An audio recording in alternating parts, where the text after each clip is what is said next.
Good evening, everyone. All right, so this week's Tzurba is discussing cosmetic surgery. So I'll just do a quick overview of a couple of opinions and a couple of other thoughts that various authorities have. So the first thing that you'd have to ask is, well, what would be the problem whenever we approach something that is unclear, right? I think my Rabbi Sobolowski would say, the way that our religion works is not that things are usher until like proven mutter. Things are Kadosh Baruch Hu created the world, and you can do whatever you want to do in it, unless you have a reason to usher it. So the question is, what would potentially be a problem with cosmetic surgery, with plastic surgery? Basically, the question is tied around the isser of harming yourself or harming another person. Now, where does that even come from? Where is there an isser to hit somebody in the Torah? Right? So there is discussion in Rashi when he talks about the Moshe and the Egyptian raising the hand, and raising a hand, there's some isser connected to it. But where do we know even that you're not allowed to hit somebody? Does it say anywhere you can't actively hit? Is that an isser, one of the 613 mitzvahs? So the Rambam says, which is what the sources start off with, that he's quoting a Mishnah in a Chovel, and it says, Chovel, you're not allowed to hit yourself, right? Asur l'adam lichbol bin ba'atzmo bin mechavero. You're not allowed to hit yourself, to strike yourself or to another. Why? Where's the source? So Shenamar lo yosif lahach so. So that source is the Mishnah. The pasuk talks about giving lashes to somebody. You're supposed to give 39. You're not allowed to give any more. So the Gemara learns, if for a Rasha, this guy's already been convicted, he's not allowed to get even one more lash. So that means obviously.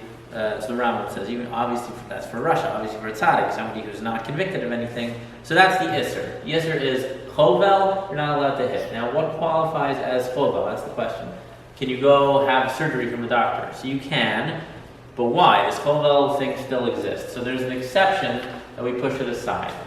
The main exception that we know is v'rabho yirapeh. So the pasuk says, how is a doctor allowed to do what he does? So this is tied to chovel, but it's also tied to various, religious cults or whatever believe that no medical intervention. Why? Because God created the world, and God is letting the world run as He sees fit. We shouldn't intervene. So that's not how we see it. But we needed a special limud for that. That Hashem says He's granting you permission to provide medical assistance, without which maybe we would not be able to say that. So anything that would fall under the category of actual refuah, so then you're allowed, and that doesn't count. So that's why this is a question, because whether or not, so certainly life-saving surgery counts. So the question is something that's cosmetic, maybe that doesn't fall under this exception. That's basically the halachic issue. Yeah? So without that pasuk, we couldn't have doctors, and that was the one pasuk? Without the pasuk, right. It sounds like there's a whole limud from Barak Barabba. It's possible without that pasuk we would not have been able to.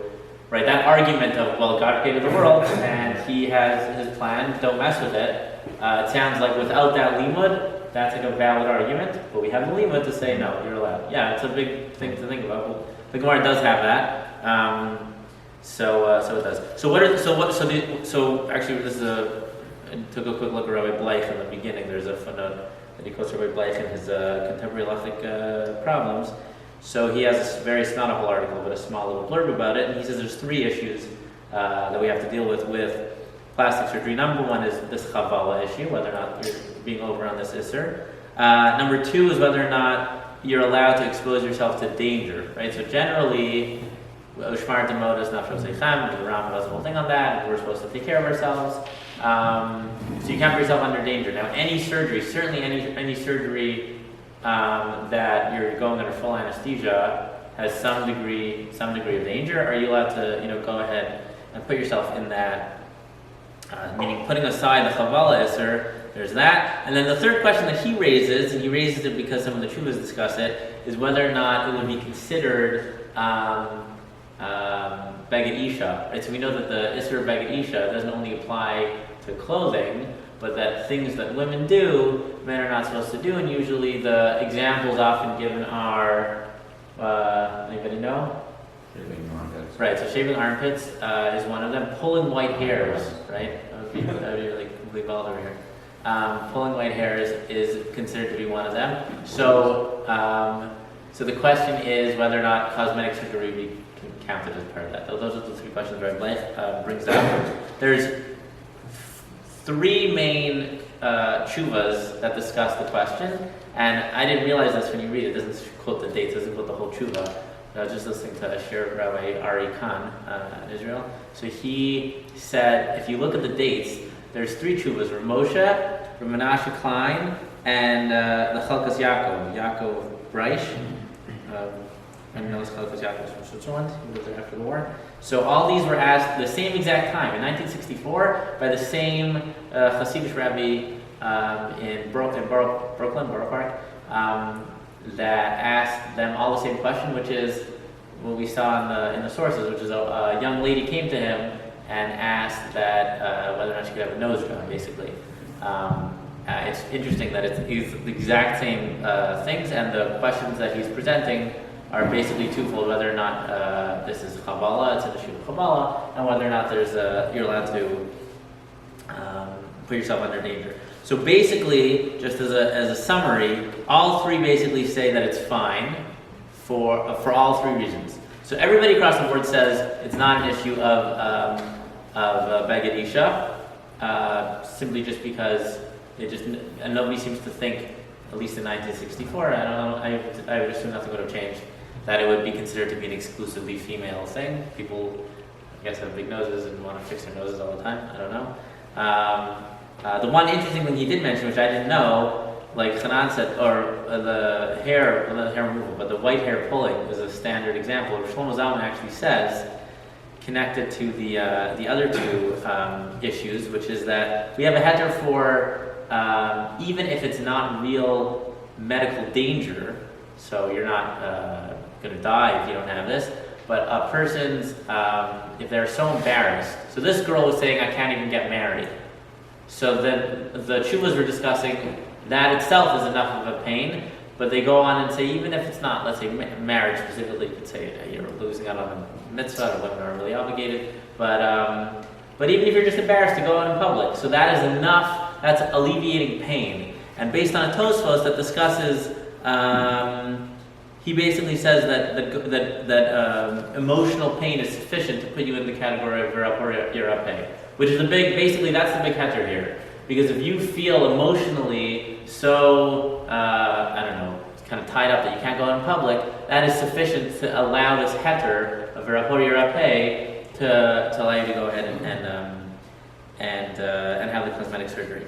And then the last thing that he discusses is also there's a concept of Shomer Pasayim Hashem that Akash Baruch Hu takes care of, takes care of fools, but it's generally applied in the Gemara or in the poskim if there's something that is standard practice. So it's back to the question of the danger.